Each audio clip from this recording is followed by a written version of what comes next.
Okay, I'm going to ring 101 now because that policewoman officer that was here yesterday, she said that I could, if I want, I could get a statement of some sort or something regarding her next door. Now, I need something, obviously, or other, because, I've got to take this very, very seriously.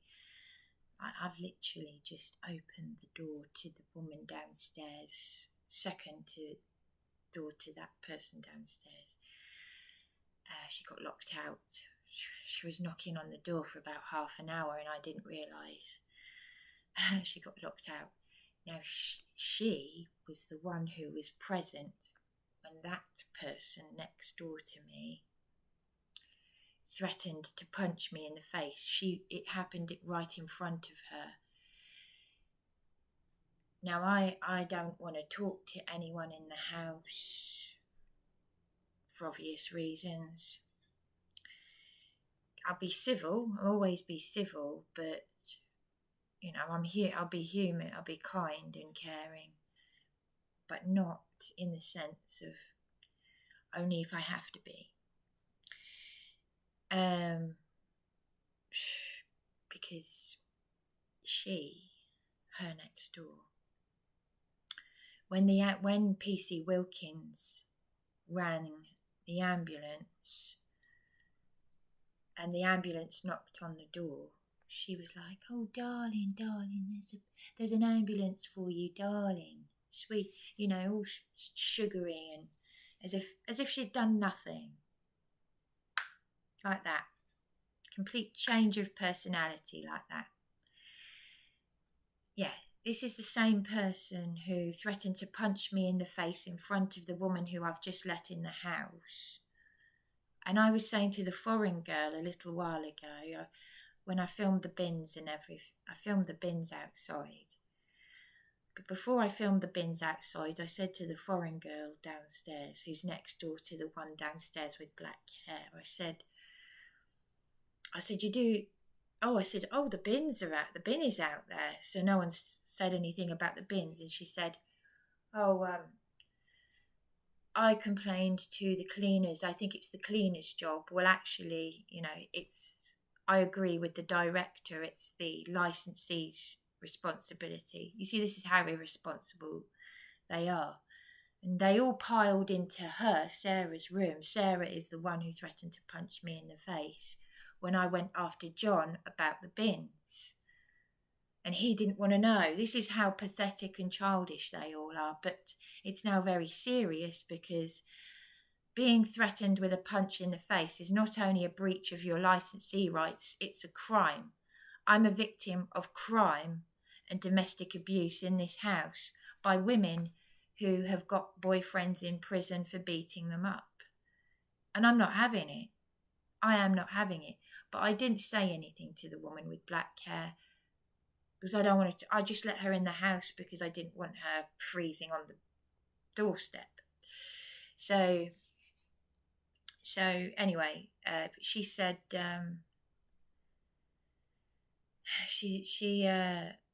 I could have just said to her, "Oh, by the way, I had the policewoman round here and I'm going to get a statement, and you were present.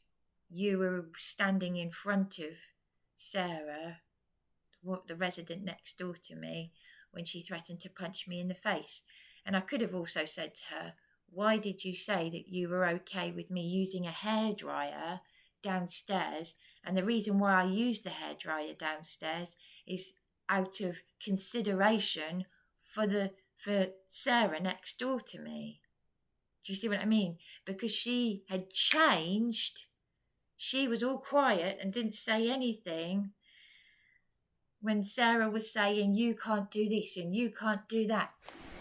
And sticking up these stupid notes everywhere saying I can't wash up in the morning and I can't use the washing machine and do, which is why I took the notes down. There's this nutter next door to me. And then she was saying, you've been smacking your head against the wall, you're schizophrenic and all this nonsense. Which is funny because I said to the foreign girl, I said, I feel like I could smack my head against a brick wall because of these nutters, funnily enough. But, I didn't say any more because I'm trying to obviously restrain myself.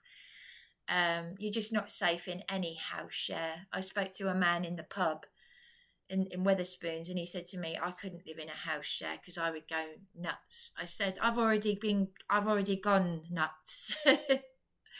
I'm absorbing everyone else's mental illness and projection. It's like these trolls that like to leave comments for you when you're at your... Have you noticed how the trolls never say anything when things are going well for you, but the moment that you're suicidal, they jump on it. They love it. They feed off it. And it's really sad. I feel sorry for them.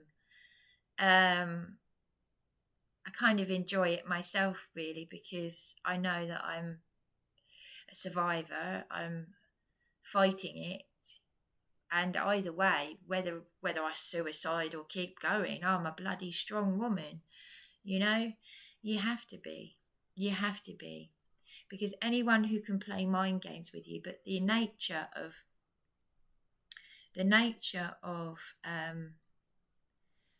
but that's separate to what I've been saying about my partner, and that's why I wanted to make a separate video about that, because it's a very difficult one when you're dealing with corrupt psychopaths who work in the institutions that are supposed to support us.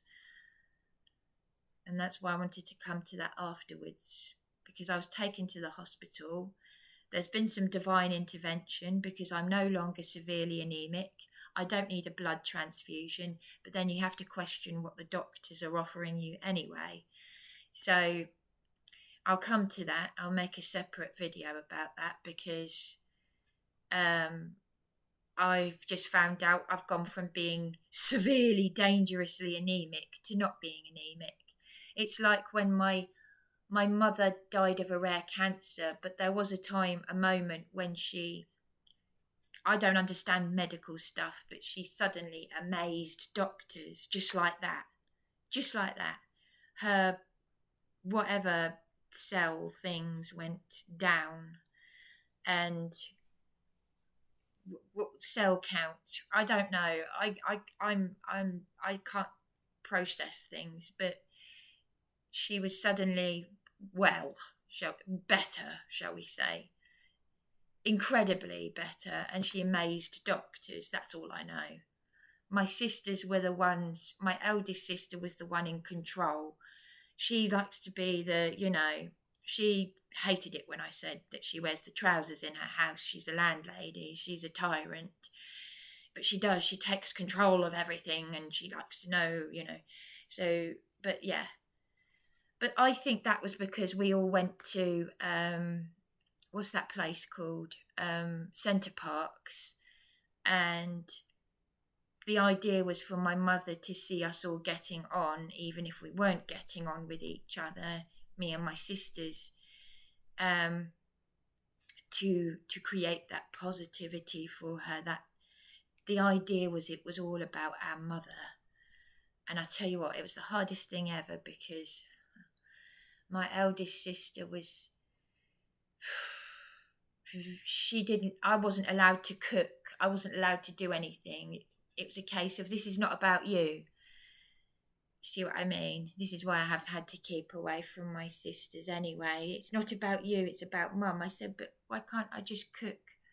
It's not about you. I'm doing the cooking. My eldest sister has to control everyone and everything.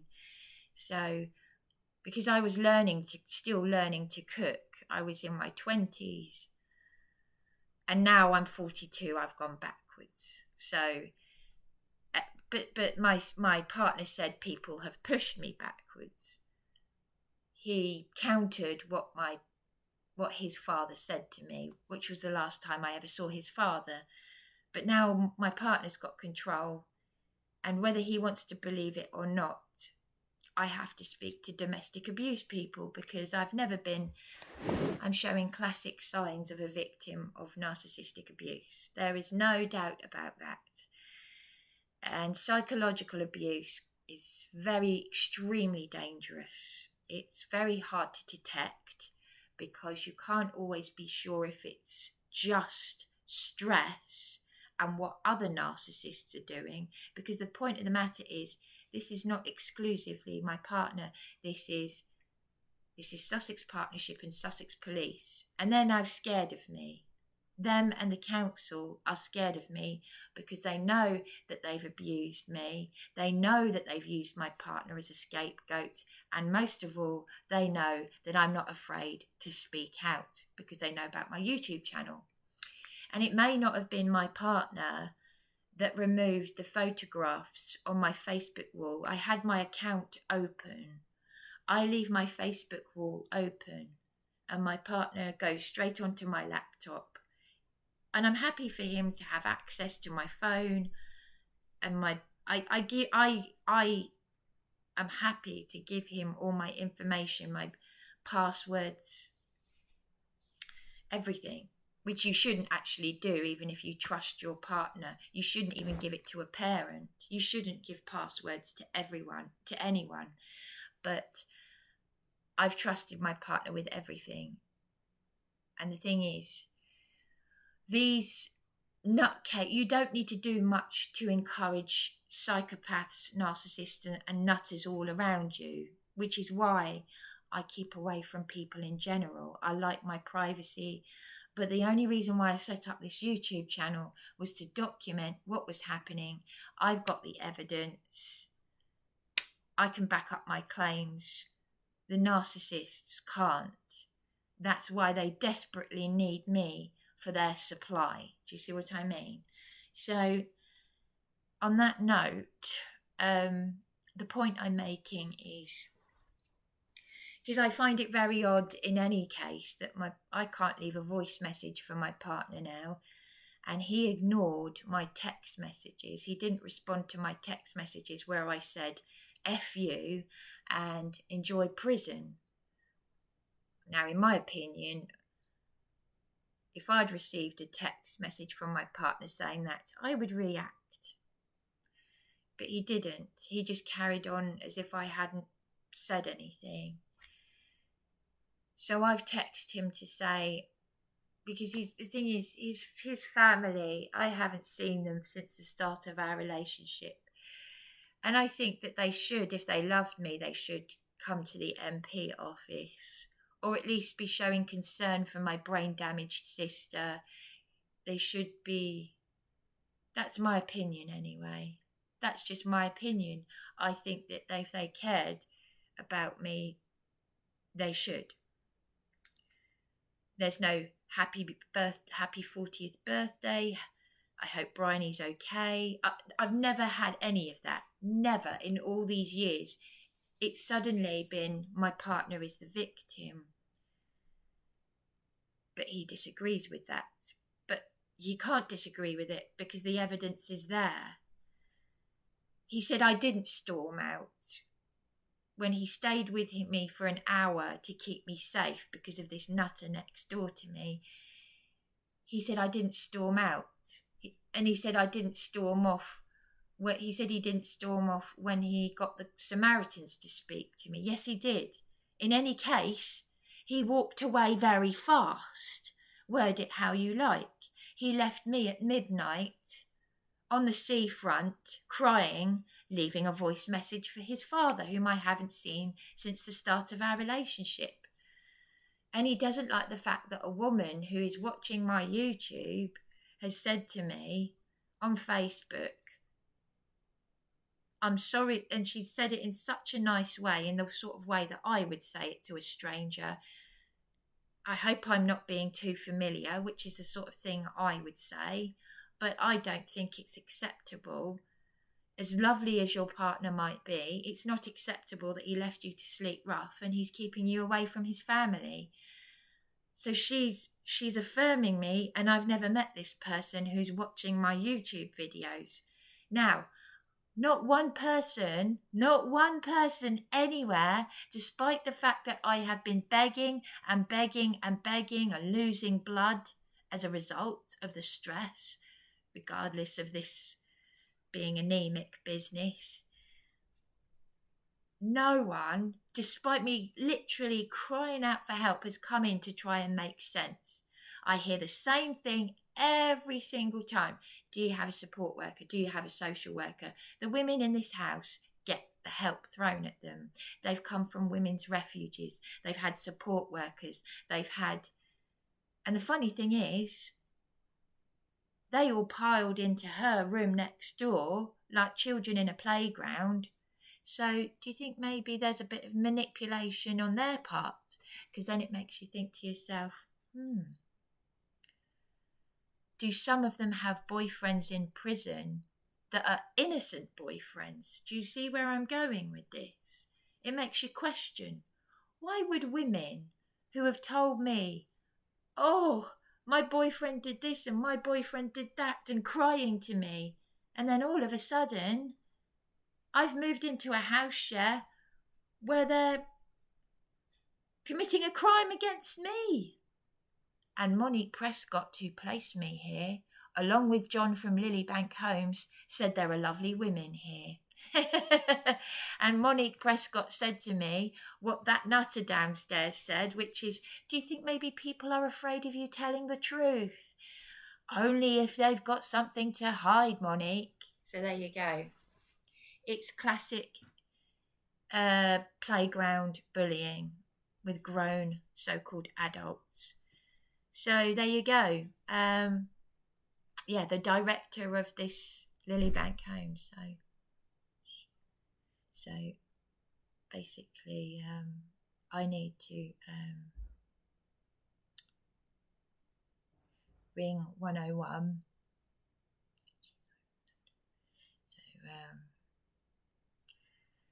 Just to get a statement. But you see the point I'm making here, because I do hope that this will help other people out there who are facing similar, especially women, especially vulnerable women who have been let down by these supports. My partner said at the start of our relationship, he went to the portal. I said, why did you go to the portal? Now, I'm talking to my partner again as if nothing's happened. But he's gone to the portal, bearing in mind I've got no friends or family. I'm being superwoman. I'm very valuable. I'm like gold dust for supply, and I know it. That's why I keep away from people. But why would my partner go to the portal? Now, I can understand, and I've had to be, again, I've got to be very careful. I've got to think of myself this time now, though, because my partner's got two parents.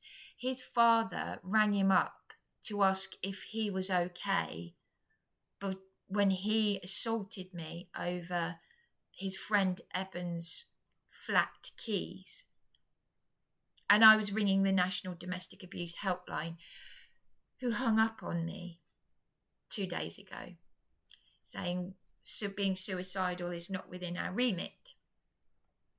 Yes, isn't that great? So I said, it's okay. If I kill myself, I'm going to kill myself anyway. So the point of the matter is, this happened in my partner's friend's flat. When my partner rang his father, and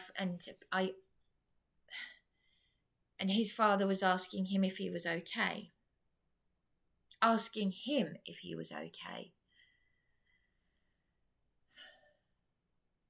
And yet at the start of my relationship, his father said, you see, at the start of my relationship, my partner's father said to me, how do you feel about him being in a caring role for you? I said, I didn't ask for it. And he he looked very concerned and he gave me a hug as if to say, I'm sorry for you, I'm really sorry. It's like, and so my partner has been saying to me that regarding this landlady that's facing prison, his father, whom I haven't seen all these years, is saying what I'm saying. Why does this keep happening? Why does this keep happening? And using the excuse that they can't deal with the stress, that they're too old. Too old? An 85-year-old woman is happily going to prison for what she's done to me. But they can't cope with the stress of hearing what's been happening to me, and I'm losing blood, and there's no, at the very least, no message of how is she? Is Bryony okay? That to me is a massive, major red flag. And especially he's still excusing. What makes me angry is, as much when you love someone and you're confused, you will excuse their bad behaviour towards you, their abuse, their horrific abuse. And I'm showing classic signs because I don't know who I am anymore. I don't wear makeup, I'm constantly anxious and confused. These are classic signs of domestic abuse. Not like these nutters that are saying, when you move into the house in a shaken state, are you schizophrenic? And then they do their weird shit. Anyway, so I do need to report this because I've had enough.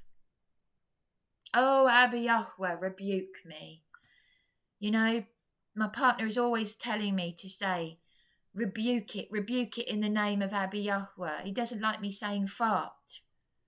If you don't like me swearing, take a good look in the mirror. Take a good look in the mirror.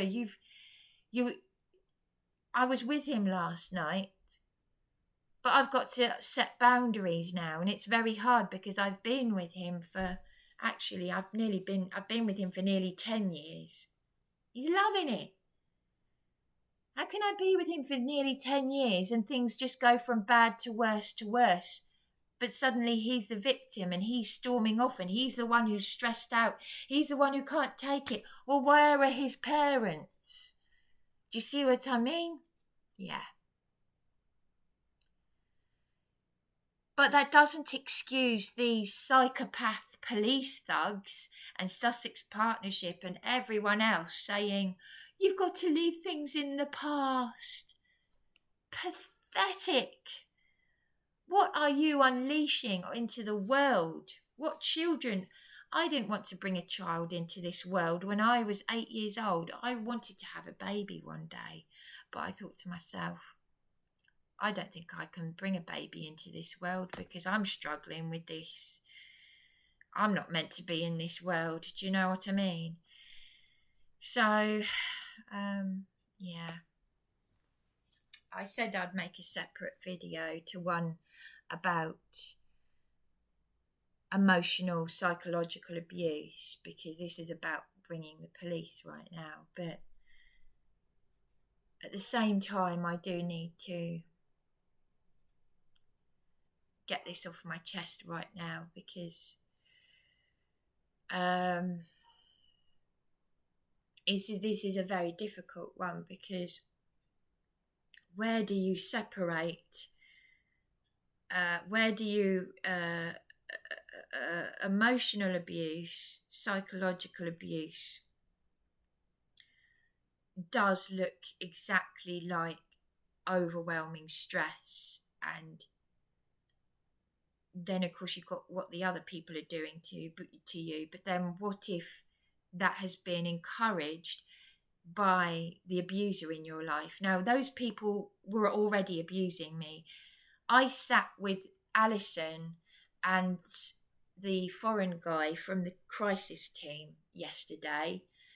They had to check that I was physically well enough. Nobody told me that. No one tells you anything. This is just it. I was waiting to get the results back to find out if I still need a blood transfusion. And actually, I think I'll save it for the next video. Maybe I'll make a separate video because there has been divine intervention, but the crisis team, I think I should make a separate video about that. I think I should make it separate because I'm obviously overwhelmed. I'm trying to protect me. My partner said to me, "You've got to be careful about these videos you're making because someone might come after us and threaten physical. It might turn physical." It's no good instilling that fear in me, Darren, because if people are going to do what they're going to do anyway, I didn't want a YouTube channel. I'm trying to protect me. I'm trying to protect you. But at the end of the day, I'm on my own. He doesn't appreciate the fact that he's 13 years older than me and he's still got two parents that are alive. I've got nobody. I've got no friends or family. I've got a brain damaged sister whose carer swore at me for not calling her a man. I've got absolutely no one. He's saying to me, I can't be Superman. Come on, Darren. You got two parents. Oh, but just because I've got two parents, you're 55. You've got two parents who are alive, who love you. And you even said to me, Mum and Dad wouldn't allow me to get sectioned. Yes, he's saying that as a grown adult. Well, whoopee-doo for you. How nice for you. There are children out there who are being raped and tortured, who don't have parents. And I can't even finish that sentence because I'm in a dissociative state when I say that. But you're 55 and you've got, but Mum and Dad can't deal with the stress. Mum and Dad, I can't deal with the stress. You're walking away from me. You're getting the Samaritans to speak to me, to reassure me, and then you're storming off. Oh, I didn't storm off. All right, you walked off. Well, I don't care. At the end of the day, I am putting this out there because no one should ever in a million years ever have to go through what I'm going through. I wouldn't wish it on my worst enemy. So I'm just going to make this call. Press hash.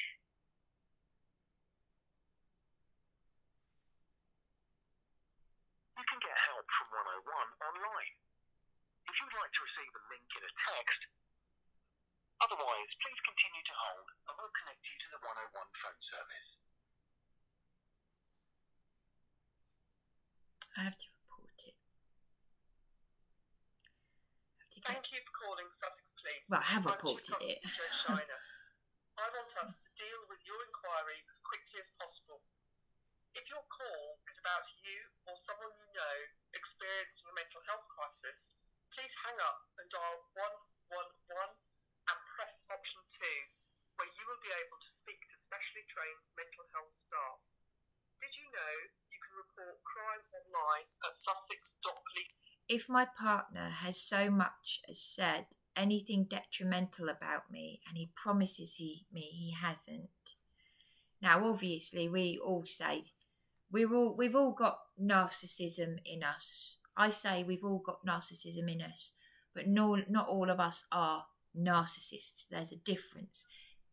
We're all human, and we've all got evil in us, but a narcissist is someone who consciously goes out of their way. They consciously go out of their way to do evil.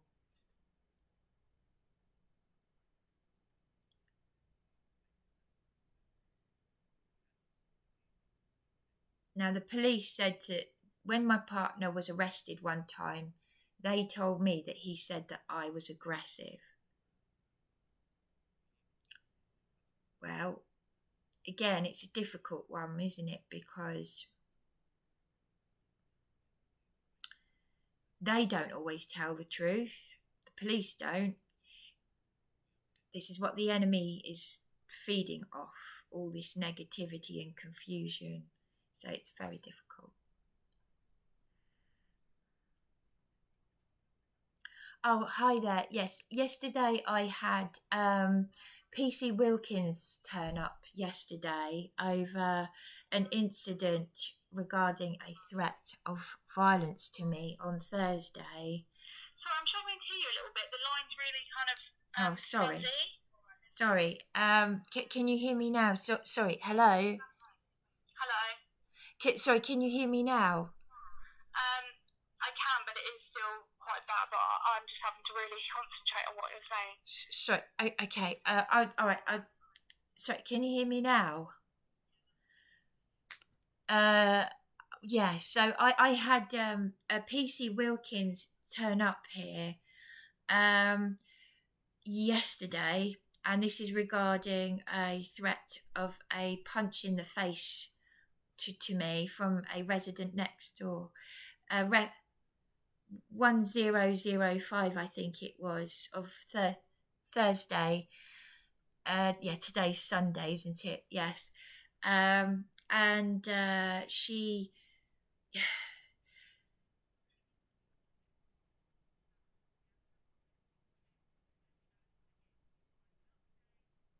Oh, well, yeah, yes, it's both an update and also she said that I could ask about requiring some sort of a statement, asking for some sort of a statement.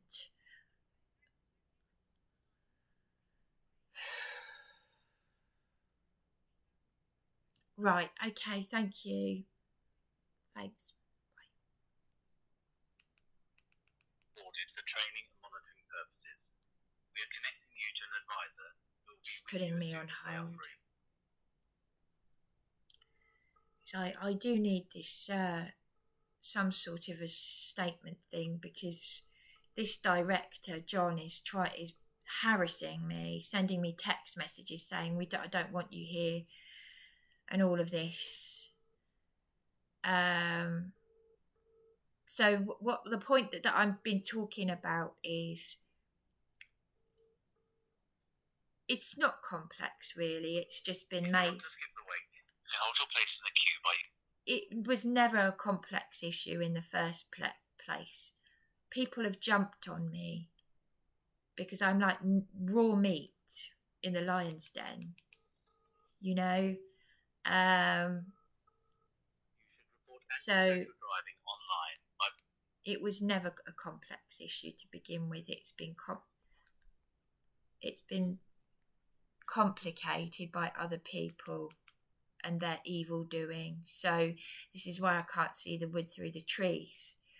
But if I can take control as much as I can, if I can try and take control of the situation and protect myself as much as I can, because I honestly cannot cope with the idea that my partner could be doing the unthinkable, but then people do. Thank you for continuing to hold. Your patience. My godmother showed a very nasty side to her. It was shocking, truly shocking. I took an overdose. I couldn't cope with my mother's death. It's practically killing my middle sister. She's talking about life expectancy. This is what's caused brain damage, the loss of our mother. And now people have jumped on all of this. And if you can't, if my partner's an intelligent person, he should know that there are people in the church, the Christian church. They're often psychopaths and sociopaths and narcissists, often work in positions of trust and care. Doctors, the church, everywhere. Anyone who's got any common sense will know that. So it's very frightening that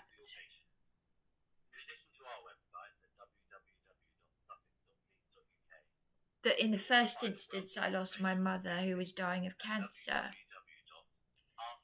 and it was a social worker landlord who said I knew too much and do. Now my partner said all of this was happening before I knew you, when your mother was dying of cancer. I said, no, it wasn't. Why are you telling people that?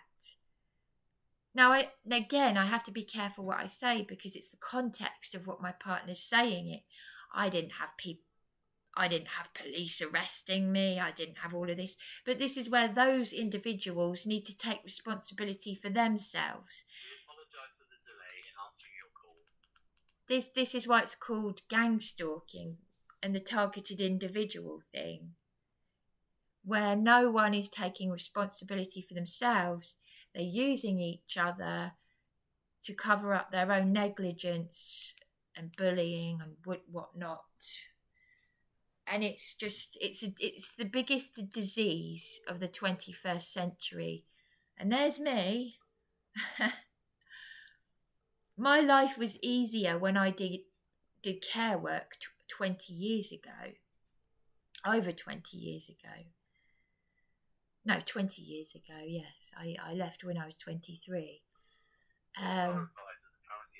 And yet I was being bullied to the point where I physically I was violently sick. But my life was easier, and I secretly took an overdose that not even my mother knew about.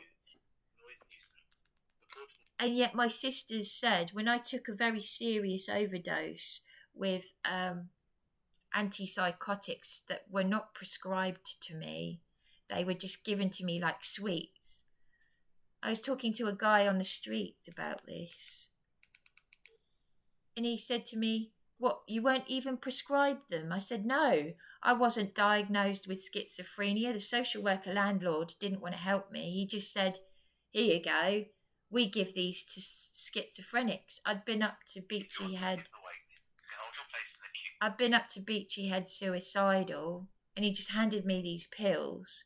So maybe that, if my partner has used that, I don't know. I'm just putting it out there, because why would people that you don't know,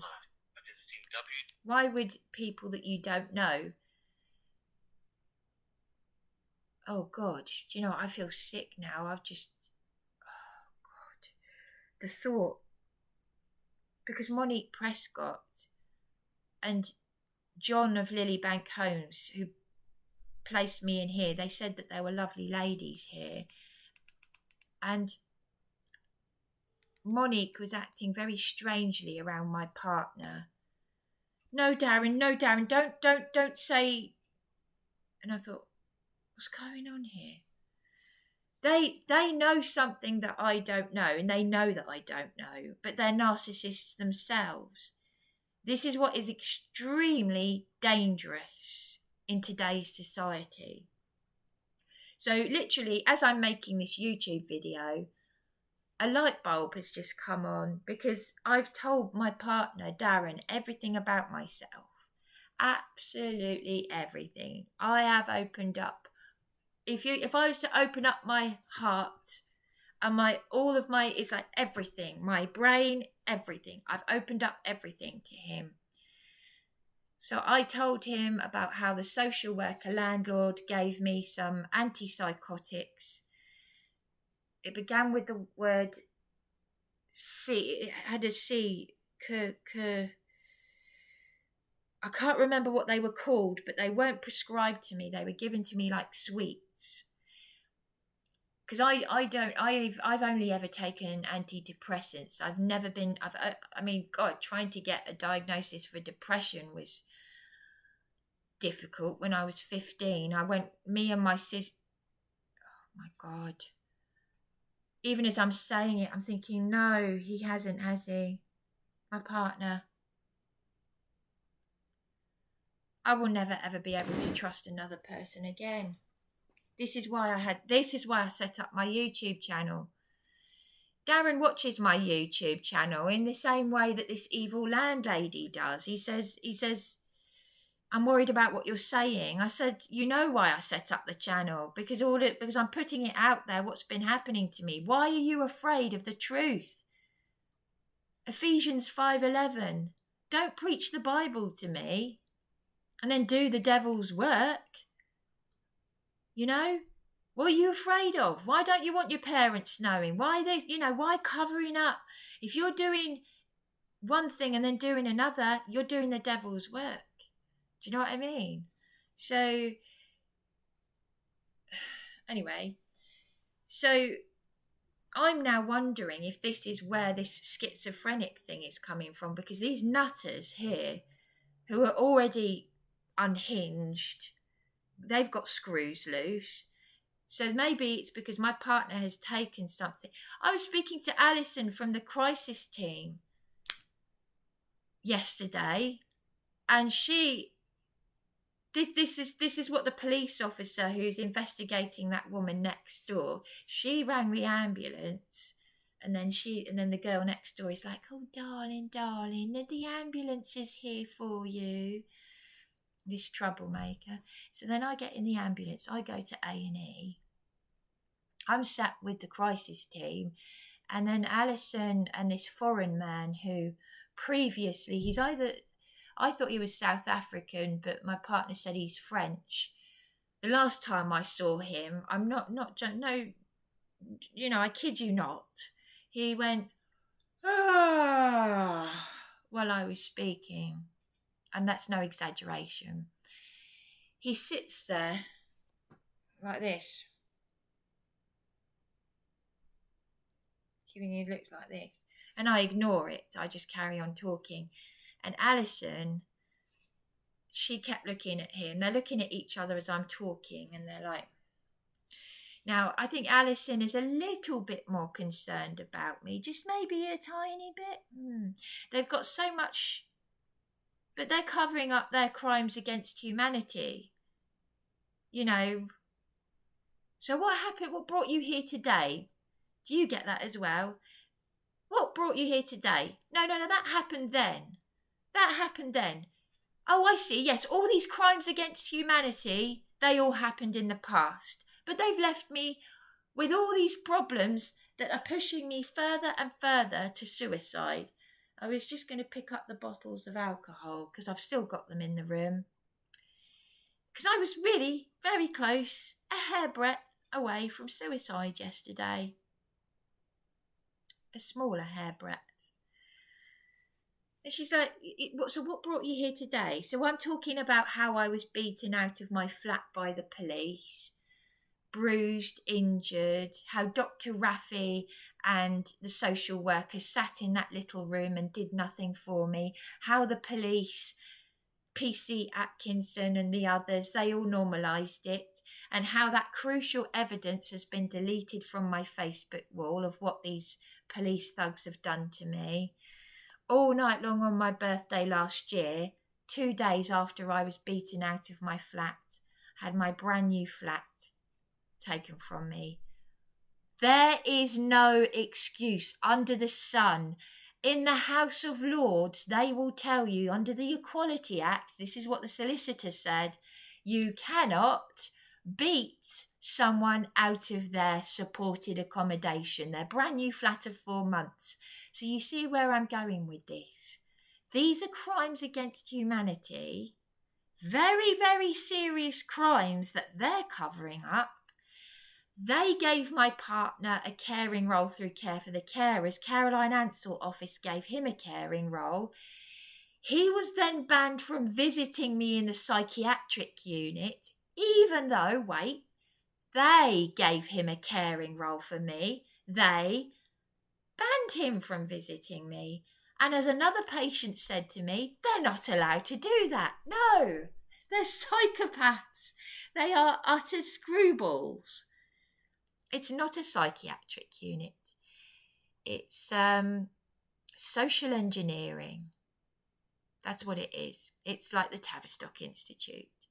It's run by these Freemasons who have set up their agendas. God forbid if you do what I did and speak out against the mutilation of children. Because that's what's happened to me.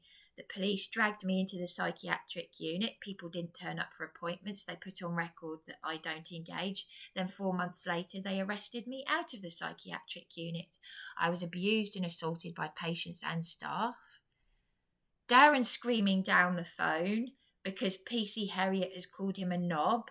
I'm in A&E crying like I've never cried before, crying buckets. I've got a nurse who's practically crying for me. This is what I mean. No one's walking into my situation and saying, like a sane human being and saying, What's going on here then? No one's doing that. They're all just covering their own narcissistic backs. And they're all frightened. They're all absolutely terrified. That's why they're targeting me. Because they know I'm speaking the bloody truth that no one wants to speak for whatever reason. So, you know, I hope that this will be of a benefit to someone out there. In fact, I know it will be.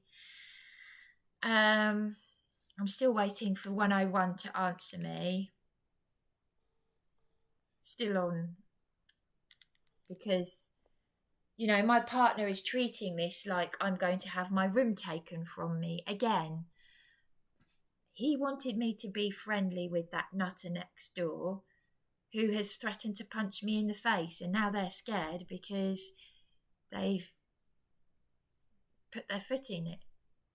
If there's anyone out there who genuinely wants to help me, genuinely wants to reach out to me in any way that you think would be beneficial to me, please do. Oh, what do you know? Look, the phone's cut out. Look at that. The phone, I was put on hold and the phone is just cut out. And it was either CAB or BHT who said to me, does this happen to you a lot? Yes, it does. So I'm going to have to go back and ring again. It's all fun and games, isn't it? Well, we're connecting you to Sussex Police. Again. If you require an alternative force, press hash. I just put this on hold because my battery, my memory is running out very You fast. can get help from 101. Yeah, about a few minutes ago, the phone cut out, and I'm trying to update. I have an update. Reference 1005. Okay, thank you.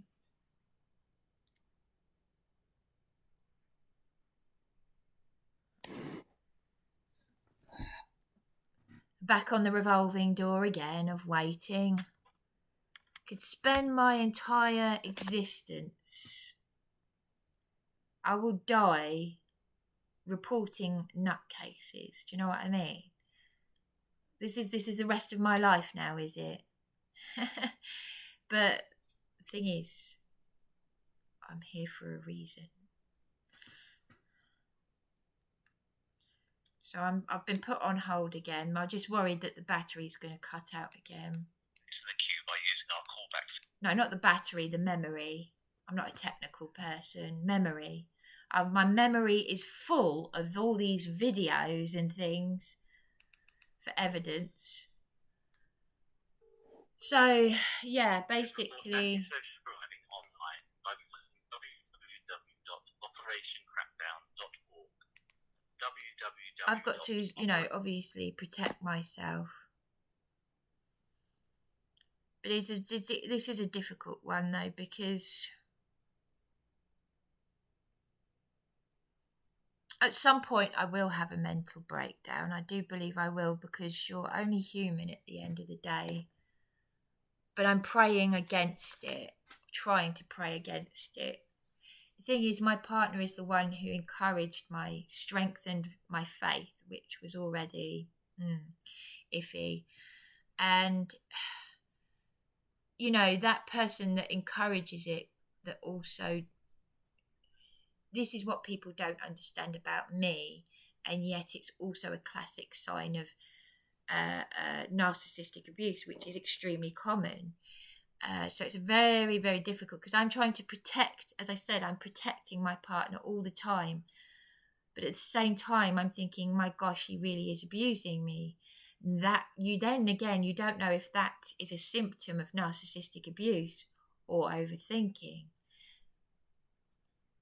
But it would cost nothing for someone to come in at a basic level. Again, I keep saying the same thing. I could get a child to do all the things I've been asking for help with. Just to even make sense. Children are intelligent.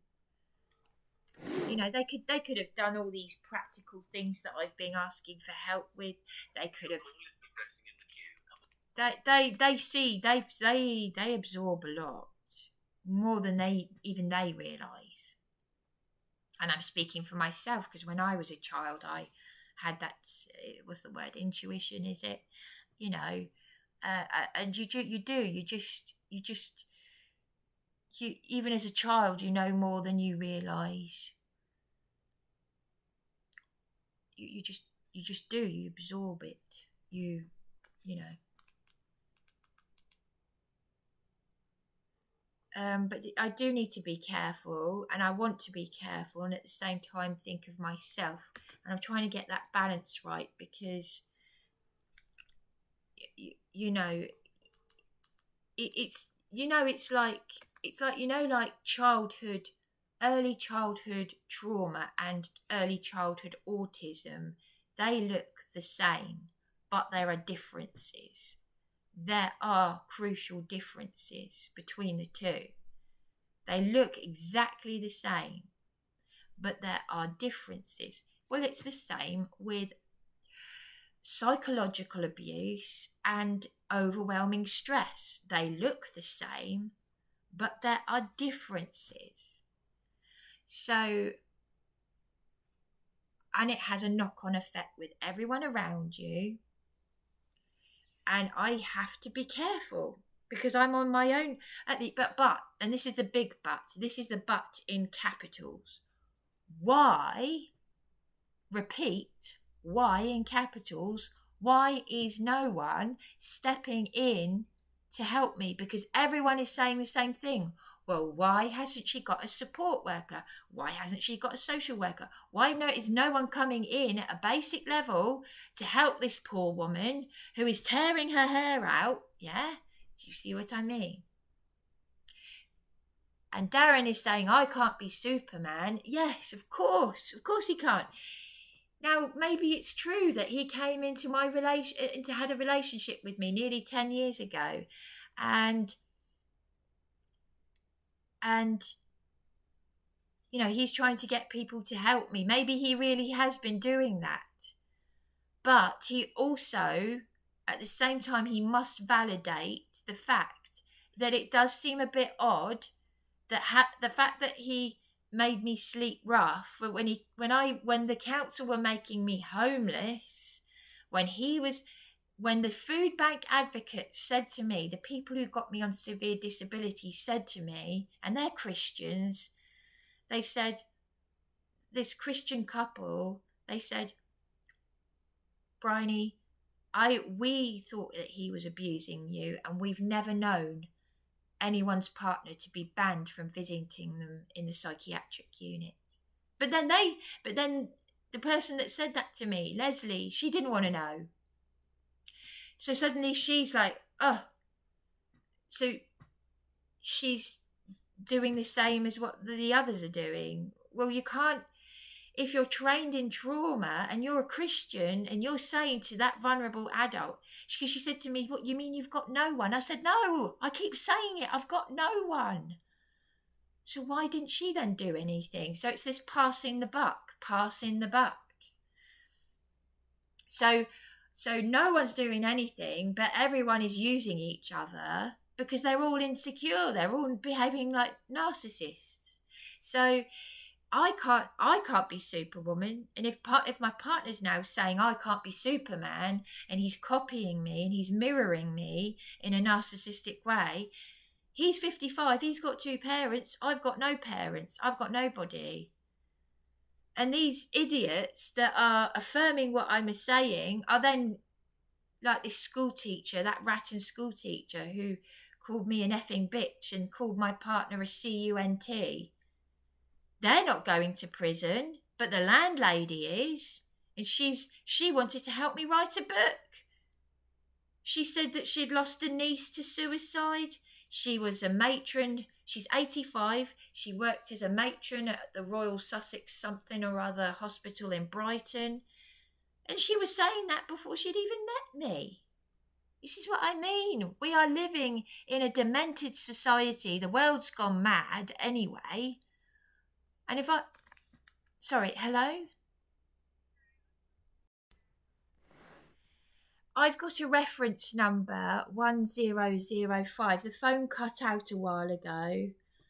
I'm trying to get some sort of an update on the report I made on Thursday. I had a PC Wilkins turn up to the property here yesterday.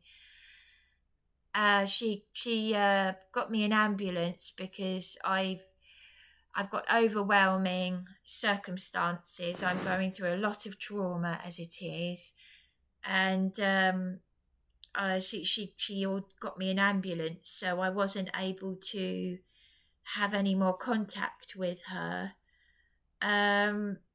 But she said if I needed a statement, they said this at the hospital as well, that if I needed to get some sort of a statement or an update, just to ring 101. Well,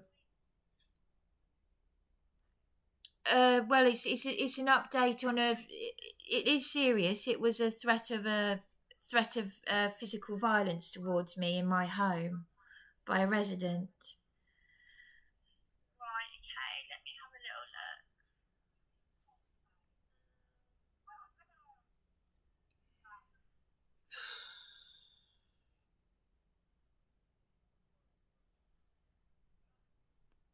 So the officer came out and spoke to you. Did they not advise you what was happening with it? Not really. She said that she was going to speak to the other people, get some information from the resident next door to me, and she was going to, I believe, if I remember rightly, I try to remember as much as I can, but because she knows that I filmed some of our interaction, but she said that she was going to speak to the others that were involved, because there's another licensee below me who was present. She Right, okay, that's fine. I can see that it is under investigation and she's still got some inquiries to carry out, so there's no update as of yet. Right. Oh, okay then. Okay. Well, I thought she said to me that I could get make some sort of was it a statement or something? She would have taken all the details from you. We wouldn't be taking statements over the phone. That would already have been recorded when she came and spoke to you. Oh, right. Okay. But I was advised to ring 101 back about this, but okay. Well, I just want to make sure that I can go ahead with what she suggested that I could do, which was to make some sort of a statement or something. If she wants you to make a statement, she'll get in touch with you about that if she hasn't already done so already. I can see that it's all under investigation and she's still got some more inquiries. So if she hasn't taken a statement from you as of yet, she will get in touch with you when she's able to get one from you. Oh, okay, thank you. Yes, because I do need to. This is very serious because ever since I've moved in, there's been some very peculiar behaviour, and I've been abused by the director here, who and I've already, as it is, the council are not doing what the law courts. The police are actually supposed to have arrested. The police are supposed to have arrested my landlady, who is facing prison for what she's done to me, and I have been made homeless as a result. Street homeless. I had to self-fund hotels for 6 weeks because of this landlady. The police didn't arrest her, and now I have been abused by the director of Lilybank Homes, who has previously locked me out of a house share, and I had to get my Barclays Bank to ring him to get me back in there. I'm a vulnerable adult, and he is currently threatening to lock me out of this house illegally. So this is very serious. It all needs to be taken very seriously because the police have not done what they should have done previously, as per usual. And I can't get my solicitor to take this situation seriously. So it's just one thing after another, one thing after another. So I do need to make sure that they do follow this through, that I do get a statement, because I wasn't just in hospital yesterday. She rang for an ambulance for me, but I've also been losing blood as well.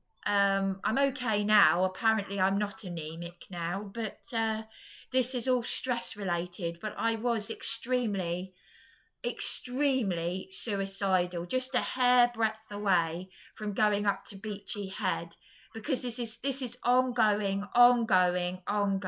never ending, like gang stalking type behaviour. So I really was a hairbreadth away from going and doing myself some harm yesterday. Okay, all right, yeah. I understand. As I said, it is all under investigation. She's still got some inquiries to make, and she will get in touch with you to take that statement. All right then, that's all I needed to know. All Thank you. right. Can I take a reference? Do I need another reference number or something? For the call, Yes. I haven't done anything for the call, so I'm just looking into the update for you, and there isn't one. So there's not a reference for that. So this is all part of the same reference number? Yeah. Okay. All right. Thank you. Do you mind if I ask who I'm speaking to, just for reference? Yeah, it's Kelsey.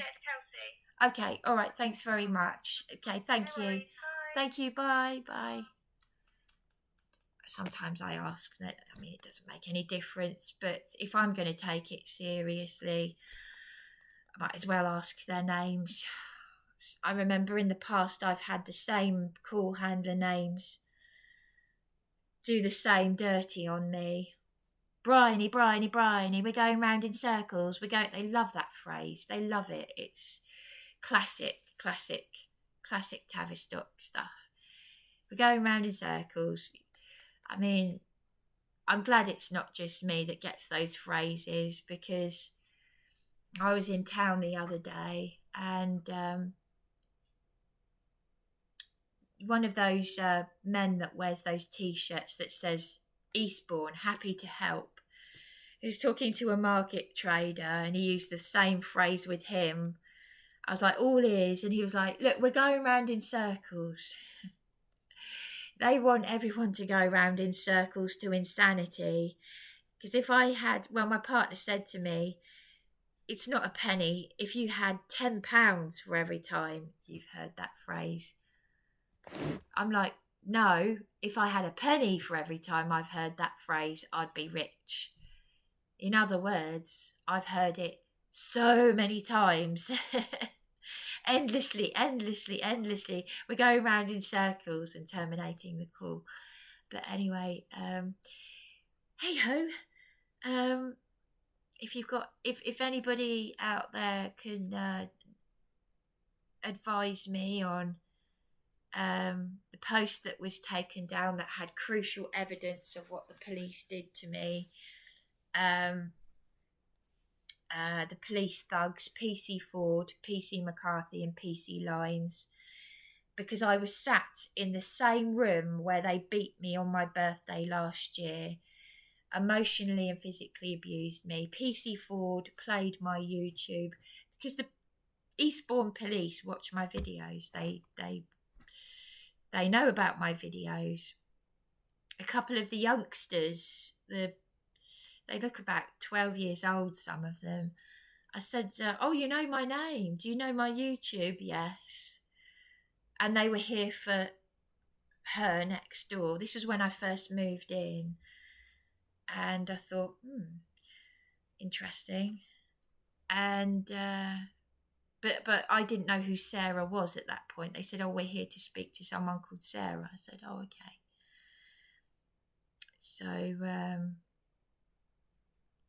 because this was when I first moved in here. 2 police officers said, oh, we're here for Sarah. I said, all right, okay. And I thought, who's Sarah? And then I said hello to the woman that I'm now reporting for a punch in the face. And she said, oh, why would they be here for me? I said, I don't know, because I thought, I don't know this woman. And she said, oh, maybe they're here for me because of my partner. And I thought, okay, fine. But this is just it, you don't know what you're walking into when you walk into these temporary accommodations. But ask yourself a question here. I had a flat at the start of my relationship with my partner. How come I've now been human trafficked around these temporary accommodations in Eastbourne, been forced to sleep rough? When I moved to Eastbourne to go into supported accommodation, I had a flat. I wasn't being supported. Now all of a sudden, my partner's been telling me for the past 9 years, my partner told me that for the past 9 years, he's been telling people that no one's helping me. That's what he's telling me, that he's telling other people no one helped me. But now I've been put in these hellholes, human trafficked in these hellholes with these nutters, and being attacked to the point where I thought I'd be killed at one time. All this narcissistic abuse that's going to eventually give me Alzheimer's or dementia. You heard it here first. Or God forbid, brain damage like my sister. And I'm being told this is temporary. What's temporary about being human trafficked in temporary accommodations, dragged around in handcuffs, no one doing anything for you at a basic level, being put in these hellholes, being forced to sleep rough because you're showing evidence of bed bugs crawling on you? You've had a sheltered life, you're asking for help at a basic level, and they wonder why everyone's leaving the UK, and I've just signed the pledge, the Magna Carta pledge, which you guys need to do to save the UK. This is all by design, yes, and this is why I can't see the wood through the trees, because, as I said, how do you see emotional abuse? How do you see stress when overwhelming stress, psychological abuse both look the same, creating a constant, perpetual state of PTSD and confusion? Dr. Bryony McCarthy, Bryony McCarthy of CID, Inspector Bryony McCarthy. Yeah, I feel like a psychiatrist and an inspector. I'm investigating my own victimisation and breach of my rights under the Equality Act. I'm my own investigator, psychoanalyzing everyone around me, including myself, on what the hell is going on here, So, PC Wilkins, so this call handler, Kelsey, has just said there's an investigation going on. Scratch his head. And I was told to ring 101 to get a statement, but your guess is as good as mine. As I always say to people, your guess is as good as mine.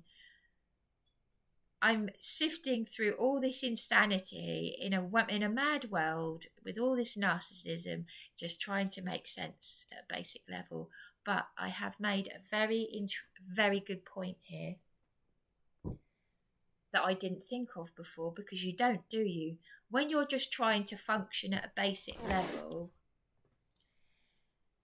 and you wonder why all these things are happening to you, and your partner is constantly telling you he's not up to anything. The thing is, the police and the psychiatric unit have abused me as well. If you knew that Darren was abusing me, why would you drag me into the psychiatric unit, have me sectioned, have people not turn up for appointments, put on record that I'm not engaging, and yet,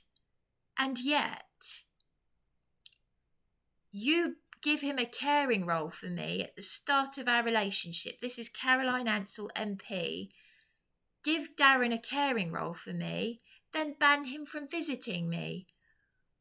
What the hell is wrong with you? Well, I know what's wrong with you, but I'm just being rhetorical. What the hell is wrong with you? So, I mean, one of the paramedics, the young lads, he said to me, "You're resilient." Yeah, everyone uses that word, and I'm like,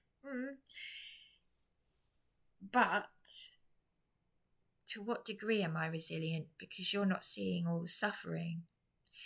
When I'm suffering, when I'm crying, when I'm screaming out, then I'm jumped on. You know, oh, she's this, she's that.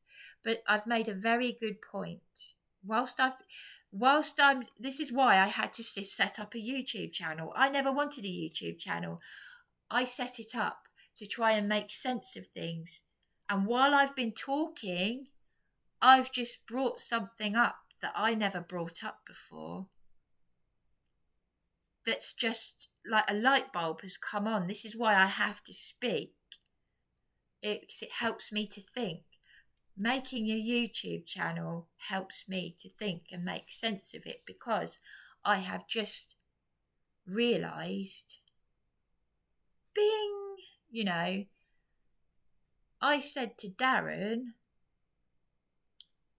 as I'm sure I have said it to other people as well, but obviously my partner knows everything about me, that Andy, who apparently died of cancer, Andy Francis, I don't even want to say that cretin's name, but that social worker landlord who told me that I might want to check I haven't inherited my mother's cancer, because my mother died of cancer.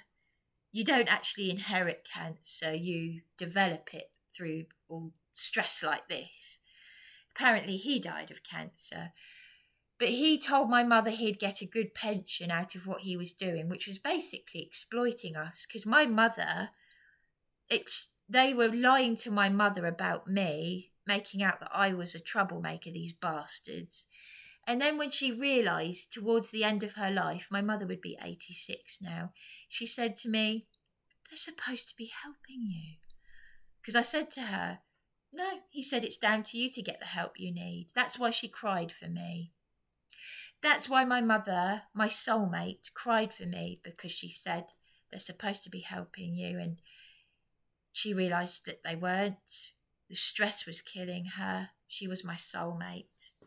I am bloody strong, but I'm not Superwoman, you see, because I told my partner, who's now saying I'm not Superwoman either. I'm not, no, my partner said I'm not Superman. Sorry, my partner's not Superwoman. He's a he, not a woman. He said I'm not Superman, so he's like saying what I'm saying. But I've just suddenly realised that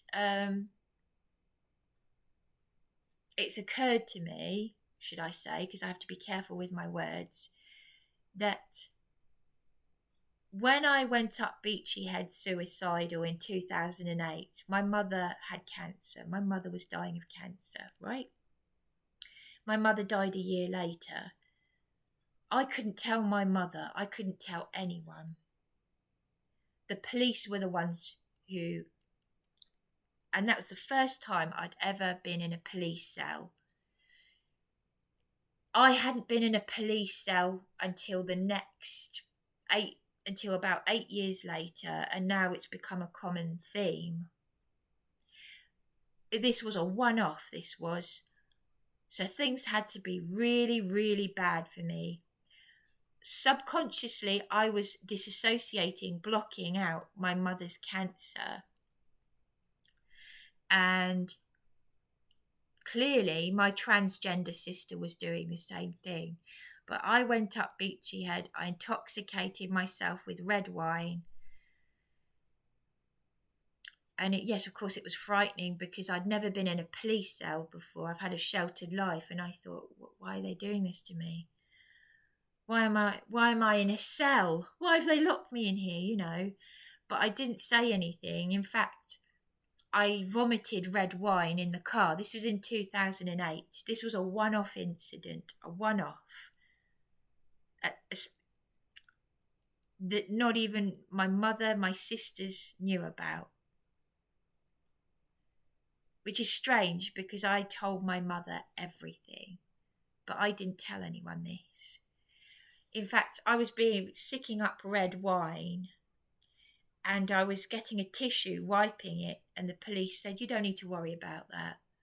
Because I was like, "Oh, I'm sorry." I was sicking up red wine in the car, getting a tissue and going, "Oh, I'm sorry. And they were like, "Don't worry about it." They stuck me in a cell, and I thought, why am I in a police cell? Do you know something? That cretin, and he's taken it to his grave with him. If it's true that he died of cancer, he's taken this to his grave with him, because I wasn't the only person who said, "You're just a number. You die tomorrow, you'll be replaced with someone else." Because I didn't really, because he said to me that I knew too much. Well, wait for this. When I came out of the cell the next morning, whenever it was, I was quiet, confused and quiet. He drove me back. He said, "I bet you feel better getting some fresh air." This social worker landlord was doing nothing for me, but he drove me back. He said, "Wait in the car." And I was just like sitting there thinking, well, I thought he knows what he's doing, so I'll leave it with him. But I think I was just in shock. And he went into the pharmacy and he got something for me. He said, "Here you go. We give this to schizophrenic people." And I was just like, what? I hadn't been diagnosed. Crumbs. I hadn't been diagnosed. I still only had the depression diagnosis, the chronic depression, and I was just like, what? But I didn't say anything. He just handed me this medication. He just said, "We give this to schizophrenics, like sweets." He said, "There you go. This is a social worker landlord." And even now, as I'm saying it, I'm thinking, WTF, bizarre. But what I did was I kept those pills. I took one or two of them, like sweets, and I thought, I haven't noticed anything. So I forgot all about them. It's poison, But you know something? That was in 2008. In February 2010, after I had an emotionally abusive relationship after 4 months, I looked through all my clutter, which is now my severe disability, which I've been asking for help with, because I do have valuables in those things. I found those pills and I just started taking them. This was 6 months after my mother died. I was put in a 1-bedroom flat by the community, and I just took them. And then at some point I text my godmother to say, "I need a priest for last rites." So then she realised something wasn't right. That's when she turned nasty, though, because my sisters said, apparently they said she does this all the time. I don't remember anything. I just remember going into my godparents' house, and at some point I was walking up steps and I said I was struggling to walk because I'd taken so many of these antipsychotics, and I just remember vaguely saying, "I can't see, and flailing about. I know my eyes were open, but I was, that's all I remember. I can't see. And then apparently, that I don't remember anything else. Apparently I was in Brighton Hospital flailing about so much that they had to put me on the floor on a mattress. I'm saying what my godmother told me. Now I felt bad because they were on the receiving end of all of that. But suddenly they were the victims. And and this is what my partner's doing. So You can't sort of, oh, look at you, you're living like a child. Well, my mother died, which is exactly what my partner's mother said. Well, my mother died, which is also what the executor of my late mother's estate said. And my brain-damaged sister is now taking action against her from Humphrey and Co. to stay in my mother's flat. Do you see what I mean? And yet my sister is brain-damaged because she couldn't cope with my mother's death. Do you see what I mean? She's got an aneurysm caused by migraines caused by my mother's death.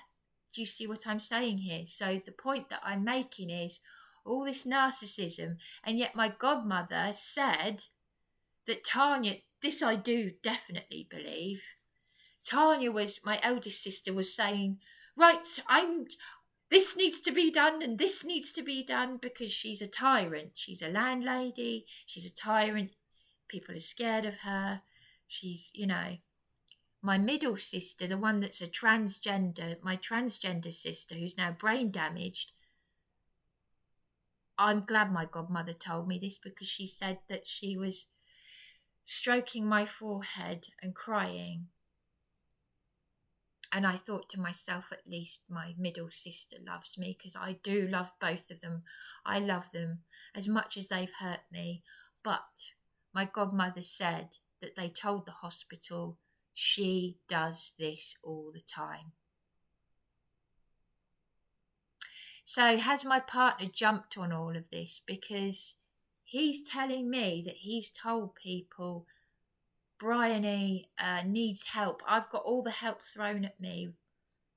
And his father said to me on the quiet, how do you feel about him being in a caring role for you? And I said, I didn't ask him to be my carer. And his father said to me, I'm confused. I said, I'm confused. You must think I'm a monster. Now, I genuinely feel bad about. But I also feel confused. I've admitted and I put my hands up. I've said I've lashed out at my partner. I've left bruises on him at the start of our relationship. Because the flat, when I lost that flat, my partner, along with my current solicitor who's got a reputation, shall we say, if you look at the reviews, my partner and that solicitor went to a court hearing that I was not part of because I was in the psychiatric unit. And then they ramped up the abuse. They ramped it up so much so that to date, the photographs, the crucial evidence of what Eastbourne Police did to me on my birthday last year, all night long in A&E, handcuffed on my back, bruised. This is what I was telling the crisis team yesterday.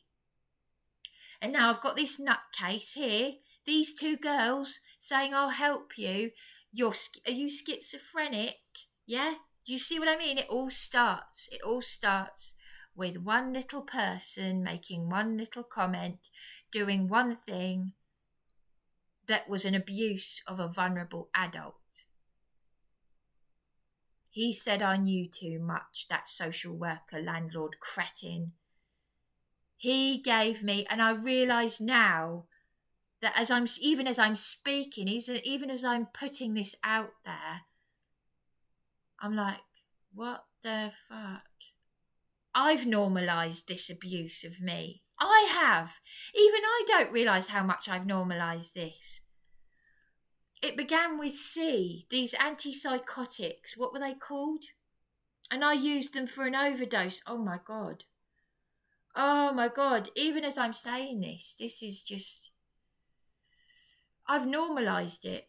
But you do though, don't you? When you're a victim of horrific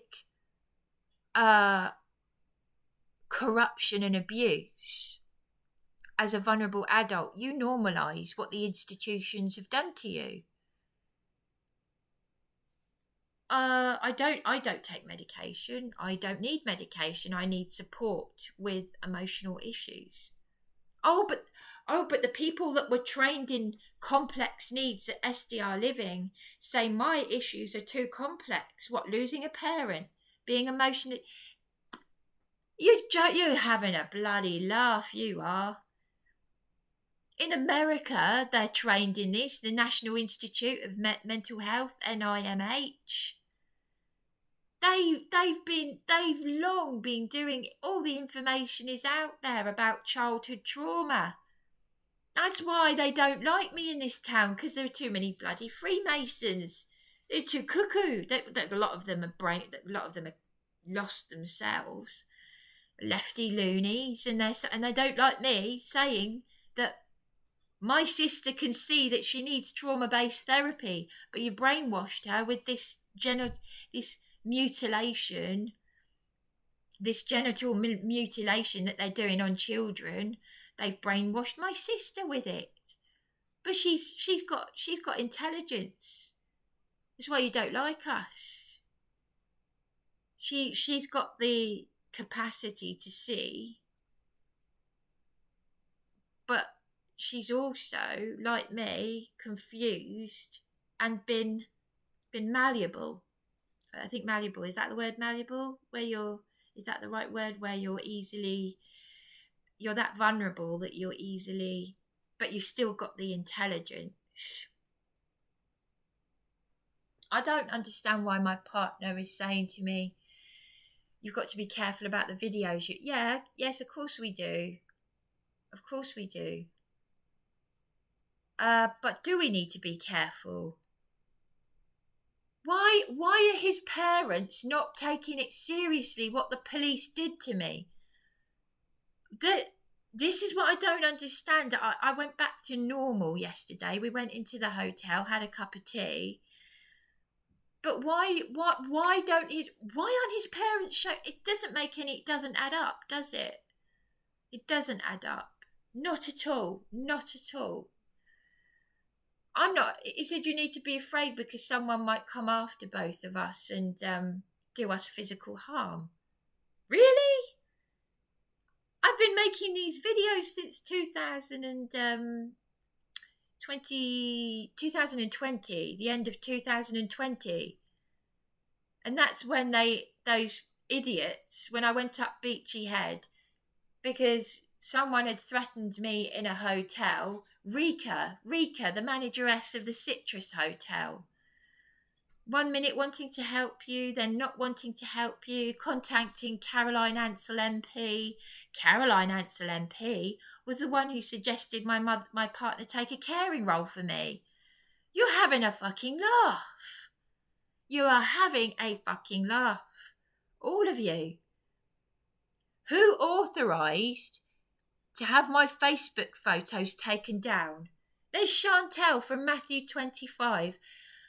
And I'm not sure if I should block her friend, and I'm not going to say her friend's name, but Matthew 25, what is going on here? The police, those police thugs, very badly and viciously, physically and emotionally abused me and called my partner a cunt to my face. That's very caring. All right then, police thugs who are beating me. Oh yes, you're so caring, you psychopaths, aren't you?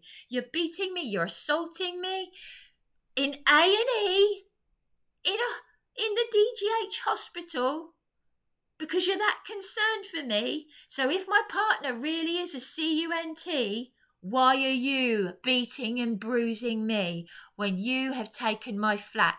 That bald-headed thug, PC Ford. We've already had a police officer in this country, arrested and prosecuted for the rape and murder of someone, a police officer. The public are not safe with the police. Now, my partner might be a little bit afraid, and he's saying to me that it was not him who removed those photographs from my Facebook wall. But if what my partner is saying to me, do not be afraid. Remember what Alan Horvath said. Fear is what the enemy wants. Fear leads to evil. So don't be afraid. Be a man. Let's stand up to this. Because I'm not going to have it be in this trap, right? If my partner loves me, he can't force his parents to love me. I understand that. But it's my opinion that they should be involved. They should be saying something if they care. If there's an excuse for why his parents won't ask how my sister is, even though she's brain damaged. Nobody wants to know. Nobody cares. Everyone's not even at a basic level. You saw the attitude of that Natalie downstairs. In that video, the evidence where the director of Lilybank Homes is running away from me because I'm asking about the bins and the recycling. That Natalie in the background. Yeah, the one whose tears I comforted because she's got a boyfriend in prison because he beat her up. I'm talking about my brain-damaged sister. You see her attitude. Oh, we all know about it. We all know about it. And then you've got her next door saying, I don't want to have anything to do with Natalie because she threatened to beat me up. You know where she's getting this from? Because I played her a recording of a criminal on a tag. So now she's filling her head with fantasies and stories. You see, these people have got nothing going on in their lives. So the next time she says to me, like she did yesterday, after the police officer, PC Wilkinson, turned up, the next time she says to me, oh, darling, there's an ambulance here for you. Oh, I'll just say, well, I don't think I'll say anything. I'll just say, just don't. Don't. I don't want to know. This is the same person who threatened to punch me in the face. Oh, darling. After John, the director, was running away from me about the bins and the recycling that day, she got everyone in this house to pile into her room. I overheard her. She doesn't realise I heard her saying, oh, I saw Bryony running after him. Whatever, I don't know. They all went into her room. And then 10 minutes later, you saw, because it's on YouTube, she's knocking on my door saying, darling, I'd never tell John that I've got a problem with you. And you know what? The bit that you didn't see, because my memory ran out, because I've got so many videos on my laptop, I invited her into my room. Well, I didn't invite her in. You might think, why did you let this vile creature into your room? I think because I just wanted to know where I stand. And she was all, yeah, fakey, nicey, all of that. You know, I was just catching her out. I just wanted to hear what she had to say. Let them, you know, put their own foot in it. And she said, do you remember after the incident when you went after John, Natalie and I came into your room? She's talking down to me because she's hoping that I am schizophrenic, which I'm obviously not. And I just thought, okay, let her talk. Keep talking. Do you remember me and Natalie came in here? What, the same Natalie that you said you didn't want to speak to? I thought to myself. I said, yeah, go on. Do you remember we came in your room and after John went, and I said, no, you didn't. We did. We came in your room and we made everything better for you. No, you didn't. I said, Sarah, it's not working. And she walked away, didn't say anything, and closed her door.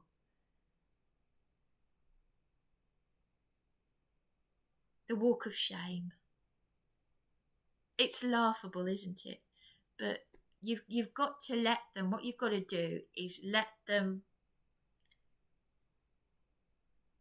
show you, let them take their masks off, because they will do it anyway.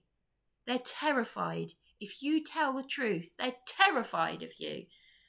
Monique Prescott did the same thing. Sunshine, oh sunshine, sweetheart. Yeah, this is Monique Prescott, who helps the homeless people from the temporary accommodation team, the very people that have done all these horrific things to me, telling me there are lovely people in here. She's done exactly the same thing. She's done exactly the same as John Tutty, who told me that he'd slept rough himself and denied on the spot his own fraudulent Section 184s, which I've got evidence of, where he said that I broke all the utilities that I complained about. These people who work in the community, who work for the authorities, and Monique is doing the same thing as these little troublemakers. They're all the same. Do you think people are afraid of you telling the truth? You're afraid of me telling the truth. So anyway, there we are. I've left it at that. Kelsey, I've got to remember the name Kelsey. I'll put it in the description.